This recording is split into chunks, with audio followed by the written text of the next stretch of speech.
투자 시프트, 저자 김광석, 김영민. 투자 포트폴리오의 운이 차지하는 비중은? 주변에서 주식 투자로 돈을 벌었다는 이야기를 들으면 어떤 기분이 드는가요? 저 사람은 나보다 똑똑하고 정보가 많아서 주식으로 돈을 벌었을 거야. 과연 그럴까요? 주변에 주식으로 큰 돈을 번 사람이 있는 것은 우연한 결과일 뿐이라고 주장하는 유명한 경제학 이론이 있습니다. 철저한 분석과 정보에 대한 통찰력을 기반으로 주식시장을 예측했기 때문에 큰 돈을 번 것이 아니라 그저 운이라는 것이지요. 효율적 시장 가설은 바로 이러한 점을 주장하는 대표적인 경제학 이론입니다. 효율적 시장 가설이란 시장의 모든 정보는 가격 형성에 즉각적으로 반영된다. 이는 어느 누구도 다른 사람보다 특별히 더 좋은 정보를 가지고 시장을 미리 예측하는 것은 불가능하다는 뜻입니다. 즉, 기술적 분석과 기본적 분석을 통해서 금융 정보를 분석하고 미래 주식의 시장 가격을 예측하려고 노력하는 방식이 무작위로 선택한 주식 포트폴리오보다 높은 수익성을 가져올 보장이 없다는 것이지요. 침팬지와 펀드 매니저의 투자 대결. 효율적인 시장 가설과 관련해 국내에서도 흥미있는 실험이 진행되었습니다. 2002년 아프리카산 7년생 암컷 침팬지인 해리와 동갑내기 친구 셀리가 4명의 펀드 매니저와 함께 투자 대결을 벌인 것입니다. 해리와 셀리는 일주일간 무작위로 탁구공을 뽑는 훈련을 진행한 후에 투자 대결에 참여했는데 방식은 다음과 같았습니다.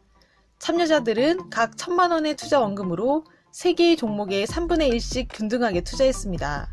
먼저 펀드 매니저들은 삼성전자, 현대자동차 등 대표적인 우량주 중심으로 선정해 투자했으며 침팬지들은 아크릴통에 들어있는 코스피 200과 코스닥 50에 편입된 종목들이 쓰여진 250개의 탁구공 중에서 3개의 종목을 무작위로 뽑아 선택했습니다. 침팬지들이 뽑은 투자 종목은 빙그레, 풀무원 등 국내 대표적인 내수 업종들이었습니다. 투자 대결의 첫날인 2002년 4월 29일은 침팬지와 펀드 매니저 모두 마이너스 수익률을 기록했는데 그 후 4주 동안 침팬지와 펀드 매니저의 수익률은 서로 엎치락 뒤치락 하더니 놀랍게도 침팬지가 승리했습니다. 해리가 누적 수익률 6.4%로 1위에 오른 것이죠. 이후 남은 5개월 동안에도 비슷한 양상이 계속되었습니다. 이 대결을 지켜본 전문가들은 국내 주식시장에도 시장의 모든 정보가 즉각적으로 주가에 반영된다는 효율적 시장 가설이 어느 정도 유효하다는 점을 인간과 침팬지의 투자 대결이 보여줬다고 평가했습니다. 이와 같이 국내 및 해외에서 진행된 인간과 침팬지의 투자 대결이 우리에게 시사하는 바는 명확합니다. 바로 주식시장의 불확실성이다. 인간이 아무리 많은 데이터를 분석하고 이를 바탕으로 미래 주식을 예측하더라도 평균 수익률 이상의 투자 성과를 내는 것은 결코 쉽지 않습니다. 심지어 투자에 대한 어떠한 개념도 갖고 있지 않은 원숭이조차 이기기 쉽지 않다는 사실은 이런 점을 더욱 부각시킬 뿐입니다. 원숭이는 아무런 생각과 감정 없이 투자할 수 있지만 인간은 그것이 불가능합니다. 아무리 경력이 많은 베테랑 투자 전문가라고 하더라도 눈앞에서 투자한 주식의 시장 가격이 급락한다면 태연하게 지켜보기가 쉽지 않을 것입니다. 매일 자산이 늘어나는 원칙. 글로벌 시장에 투자하라.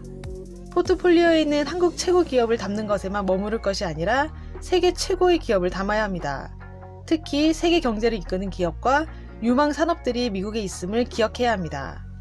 글로벌 시장에 투자한다는 것은 기본적으로 지수에 투자하는 것입니다. 한 기업이 아니라 수백 개의 기업이 포함된 지수에 투자해야 합니다. 몇 개의 기업이 망하더라도 계속해서 새로운 기업이 들어올 수 있는 포트폴리오를 구성하는 것이지요. 국민연금이 글로벌 시장에 주목한 까닭. 글로벌 시장에 대한 투자를 다룰 때 국내 최대 연기금인 국민연금을 빼놓을 수는 없을 것입니다. 국민연금의 규모는 807조 원으로 일본의 공적연금 펀드, 노르웨이의 정부 연기금에 이어 전 세계 3위의 규모를 자랑합니다. 실제로 국민연금은 이미 국내 주식보다 해외 주식에 더 많은 투자를 하고 있으며 향후에는 해외 주식 투자 비중을 지금보다도 더 확대할 계획입니다. 물론 국민연금의 해외 주식 비중이 너무 높다는 비판도 있습니다. 하지만 이에 대해 국민연금기금운용위원회는 인구 고령화로 인한 미래의 기금 고갈을 막으려면 해외 투자로의 확대가 불가피하다고 설명하고 있습니다. 실제로 2020년 11월에 발표된 국민연금의 자산별 운용 수익률을 살펴보면 1988년부터 2019년까지 해외 주식의 수익률은 10.08%로 국내 주식 투자 수익률인 5.59%보다 상당히 높은 수준입니다. 특히 국민연금은 해외 투자를 확대하는 가운데 미국에서 빠르게 성장하는 신성장 기업들을 선점함으로써 높은 수익률을 기록하고 있습니다. 실제로 애플, 테슬라 등을 선점해 장기 투자함으로써 엄청난 수익률을 기록하고 있는데 2021년 2월 12일 기준 국민연금의 애플 투자 수익률은 1647%, 테슬라 투자 수익률은 무려 8305%에 달합니다. 미국은 2020년 1월 기준 세계 주식시장에서 무려 54.5%에 달하는 비중을 차지하고 있습니다. 이는 일본을 비롯한 다른 주요국들과 비교해 압도적인 수치입니다. 무엇보다 대한민국 경제를 객관적으로 살필수록 해외 자산 투자 비중을 확대해야 할 필요성을 더 느끼게 됩니다. 한국의 실물 경제는 5천만 명 정도의 상대적으로 작은 내수 시장을 보유하고 있습니다. 급격한 변동성에 흔들림 없이 투자하는 방법. 주식에 관심 있는 사람이라면 누구나 피터 린치의 마젤란 펀드를 한 번쯤 들어보았을 것입니다. 마젤란 펀드는 세계 최고의 수익률을 자랑하는 펀드 중 하나입니다. 월가의 전설인 피터 린치는 1977년부터 1990년까지 13년 동안 마젤란 펀드를 운용하며 무려 2703%의 엄청난 수익률을 기록했습니다. 당연히 마젤란 펀드에 투자한 사람은 누구나 부자가 되었으리라 상상하기 쉽습니다. 그러나 놀랍게도 마젤란 펀드의 투자자 가운데 절반 가까이는 오히려 돈을 잃었습니다. 매년 엄청난 수익률을 기록했는데 왜 절반 가까이가 돈을 잃었을까요? 답은 간단합니다. 상승장에서 펀드에 가입하고 하락장에서 손실을 보고 빠져나왔기 때문이지요.